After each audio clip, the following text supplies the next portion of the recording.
Welcome to my first vlog that I'm going to be doing, documenting my time taking part of the very first Ducati spec series, basically across the world, where they're organizing everything and sanctioning everything and providing the bikes for all the riders.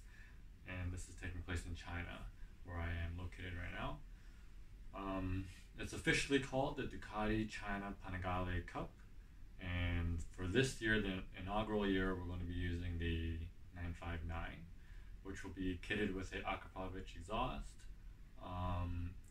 race fairings, rear sets, and I think that's about it. There's very, very minor changes to the bike, and they're all kept the same for every rider. This year we got 15 riders signed up for the first year, and we're going to be racing at, tentatively it's 3 tracks. That might be adjusted according to some scheduling changes, but we'll see. Hopefully it retains the same. And the season sort of begins with a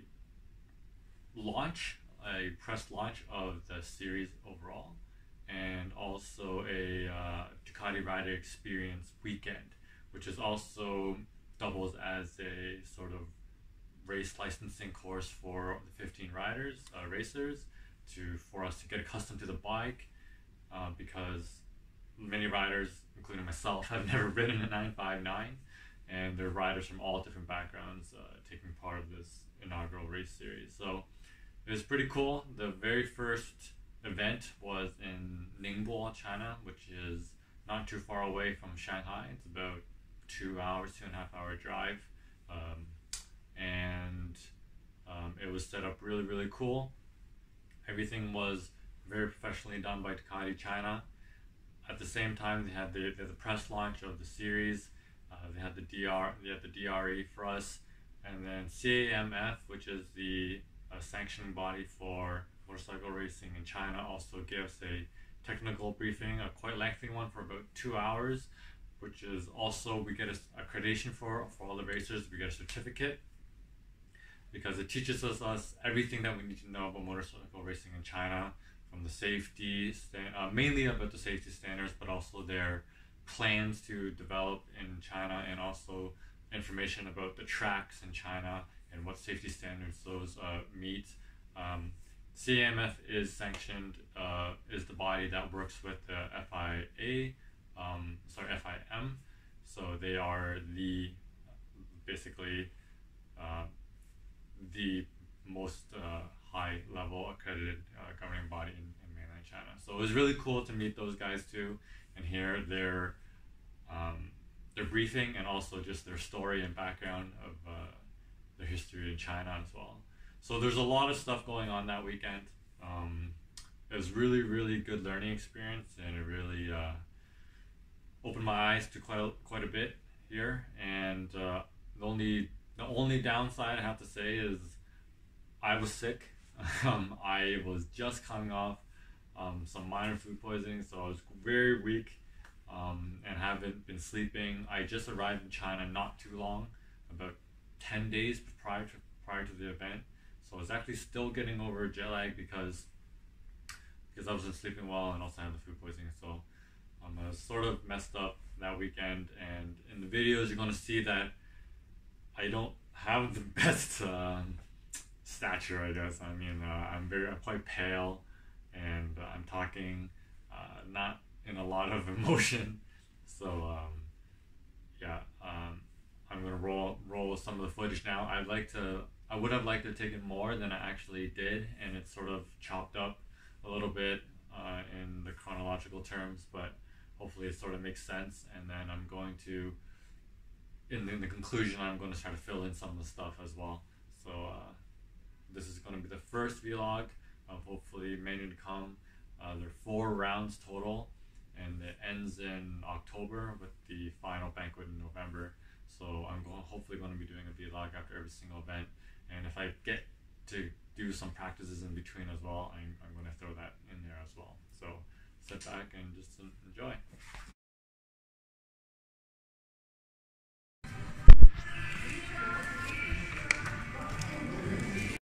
So is like day one of the Ducati China 959 spec series. I just got in Ningbo. We're doing our certification and a 1-day DRE course. We're going to be riding some of the 959s around Ningbo. I've never been there before. So it'll be interesting to check that track out. It was a 2-hour flight and an 1.5-hour taxi ride in a ancient Volkswagen Santana. And this is the room they set me up in. It's pretty sweet. There's some pretty sick Ducati gear. Let's see here. These things are looking very similar to me now. Oh, that's the track that's the track layout, which is pretty cool. I've never seen that track layout before. Some gear. This pretty sweet tracksuit. I love tracksuits.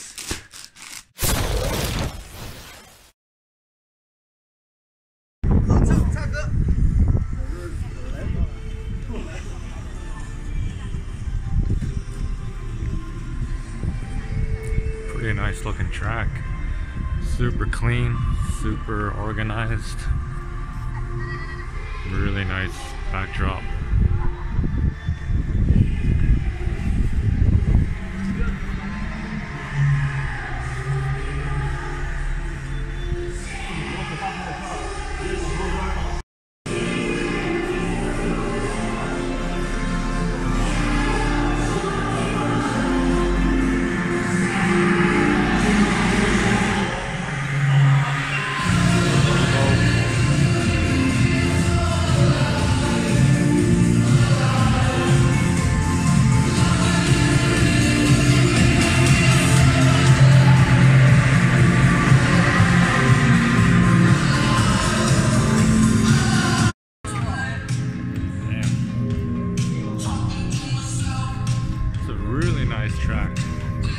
Really nice facility. Super clean. I don't know how old this facility is, but it's got some nice. That blue is really nice. Nice grandstands. Should be a fun day tomorrow when we get the ride. It's supposed to clear up. The weather's already clearing up a little bit here, and rain stopped. Looking good. Let's check out the bikes we're gonna ride.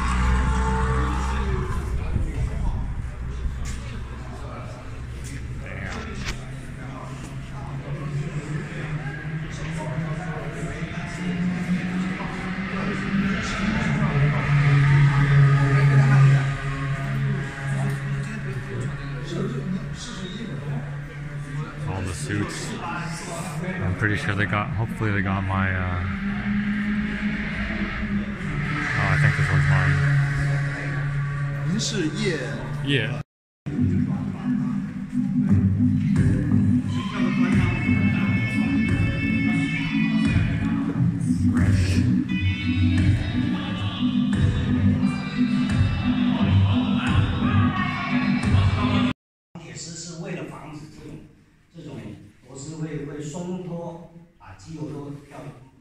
Alright, so we just did a massively long technical brief on the rules, and now we're having hors d'oeuvres.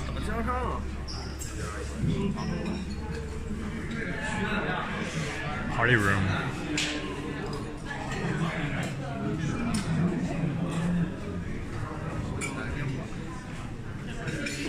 So red in here, man. 比较紧张，所以都泡出上来。一泡出上来，穿着 Q， 因为刚好因为大风，我们就飞去干落的地方，变成。Early morning, 8 o'clock. We're gonna be heading to the track. Just gonna get some breakfast now. It's 6:45 in the morning, and I ran into Wally. Wally seems to be malfunctioned here. I don't know his password. I think he might be supposed to be delivering something. But too bad.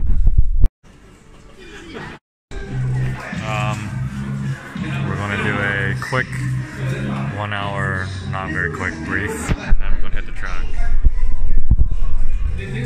Before start our day, small theory, and take a look to some suggestions. First, we have a personal video. We have a box.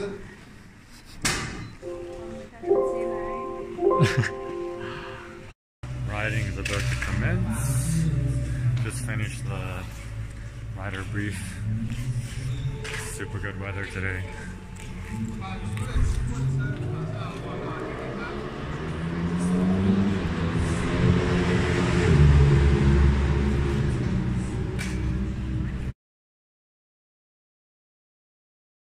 So we get to try on all our new helmets. They're all provided by Swami.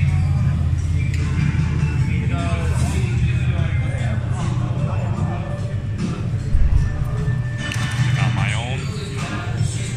Sort of like this colorway. Really comfortable, really light. Never used a Swami helmet before, but it's very dope. Fresh.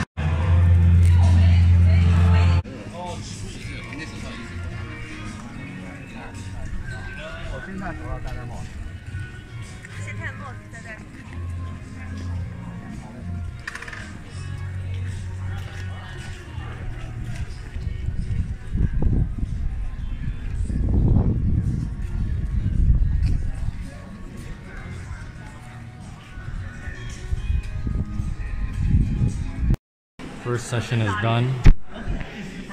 Got some Ducati water and some Ducati Coca-Cola. This track is pretty challenging. There's a lot of lefts, which is a bit different in Canada because most of the tracks are right. And there's some elevation changes here. Okay, I changed the team. So my first impressions of this Ningbo circuit is that it's quite technical. There are some mild elevation changes, but I'll show you here.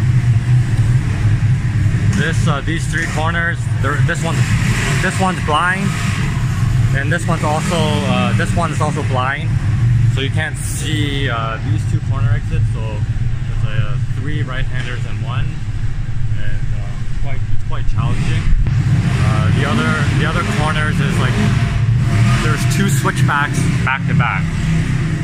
So there's a switchback here, and then immediately another super tight switchback here, and then another hairpin to bring you on the straight. So like this rhythm section here is quite difficult, I find, especially because this one's actually downhill, so you're braking hard going downhill, and yeah, it's a pretty challenging. Overall, I feel the track is relatively safe. There's one part on that downhill, there's a wall here, and it doesn't provide much runoff, but because the corner is so slow, then I think it's okay. It's basically like a first gear corner. Even turn one is quite difficult as well, because the straight is actually, on the map it seems like it's straight, but it's actually like sort of curved. So yeah, so like when you're going to turn one, you don't see it right away. You're sort of like pinned on the gas, and then when you're like 70% done the straightaway, that's when turn one becomes visible. But Mr. Alessandro Valia will be critiquing us on our riding next session, and this session was more just like learning the track and following him around. So we'll see you next session.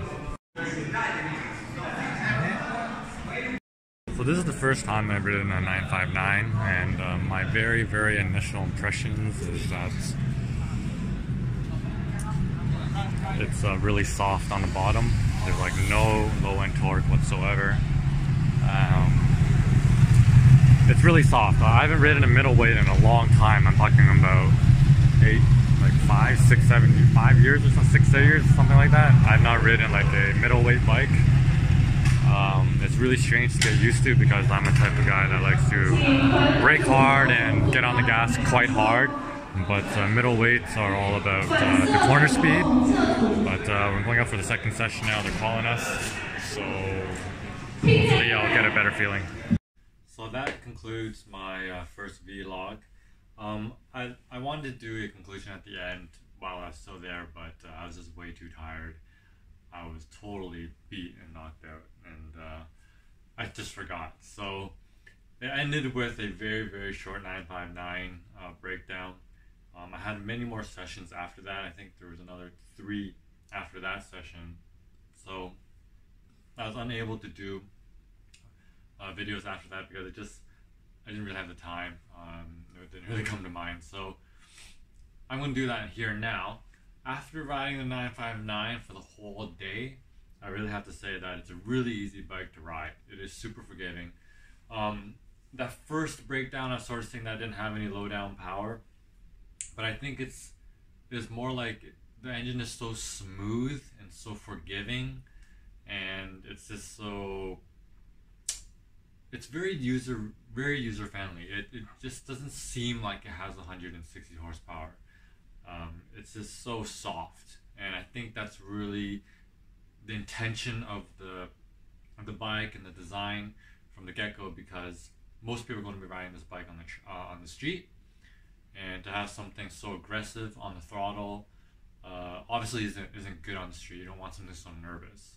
So with that mindset, I think it's a very, very good engine in that regard. There's a little bit of disconnect between like that throttle and the rear, because I think the way they tuned it is a bit soft, but hopefully for the racing, when they put the Akrapovic exhaust on there, and I think they might do some ECU stuff, because you have to flash the ECU when you're putting a full exhaust anyways. That will probably improve quite a bit, that feeling between the throttle and the rear tire. And another thing is, with the stock exhaust, you don't hear anything. So there's no audible type of, that factor sort of gone. It's not really telling you on track that, you're really like powering through the corners or anything. But with Akrapovic exhaust, when it gets thrown on there, I think that's going to make a big difference, and it's going to add a lot more sensation to the riding, to the 959. But overall, it's a really easy bike to ride. It's really agile. The brakes are wonderful, and just the engine, it really is very smooth, because on that straightaway, on that track, it's not even that long of a straight, and I looked down at the latest point. I sort of dared to look down before I had to brake, and I think I was doing 235 or something like that, and that was still at least, I'd say, 20 meters before I actually did brake. So I'm thinking I was hitting about 240 or 245 before I braked, which is pretty impressive from like a middleweight type of bike on a quite a short straightaway. I mean, that track is very compact, so it sort of just shows you how good of that engine is, and that's with stock gearing and everything like that. So it's quite impressive. We had the traction control on all day at level 3, if I remember correctly, and I don't really ever recall seeing the lights flash or anything, so I'm not sure if I activated it at all. But if I did activate it at all, then it works absolutely seamlessly, which is another good thing. So, to sort of conclude the whole event, it was super, super well put together, and all the riders got to like stand up on that presentation stage and sort of tell a very brief story about ourselves. I wasn't so much nervous as I was tired, so I didn't say that much, unfortunately. And like, we had the photo shoots and everything, which was quite cool. The presentation was quite nice, because it showed Ducati has like a 5-year plan for China and for the spec series. So in the beginning of my video, I said that they're going to do the 959 this year, but next year they're going to move the V4. So that's really, really cool how the spec series is going to be moving to the super bikes, and hopefully I can take part of that next year as well. And they're going to expand to allow like private dealerships in China, Ducati dealerships, to run teams, and then they're going to start on the 3rd year. They're going to start allowing professional riders, I think, and then in the fourth year we're going to hopefully expand to the rest of Asia. So like Thailand has a World Superbike grade track there at Buriram, and maybe Indonesia, because they're apparently building a track there, and of course you cannot forget about Japan, and Korea has a track as well. So it's a pretty optimistic and like bright future for this spec series, and I'm just so like proud and blessed at the same time for it to be starting off and taking off, launching in China, where I'm from, where I am. So it's such a great opportunity, and I have to really thank Ducati for putting this on. It's definitely not easy, and everything they've done so far, like top down, has been absolutely exceptional. And providing like gear like this to us is like really cool. And everyone gets to like keep their suits and everything, which is awesome. So we all got like Ducati branded suits and stuff like that, and just like the production from the videos and the photos and stuff like that has been exceptional too. And yeah, so hopefully we will be racing in about 2 weeks and at Zhuhai, so there's not a lot of time left. So I'm really excited. I can't wait. I think about it like every day to get on the track and start racing. And yeah, so hopefully I'll see you guys in Zhuhai, and check in next time.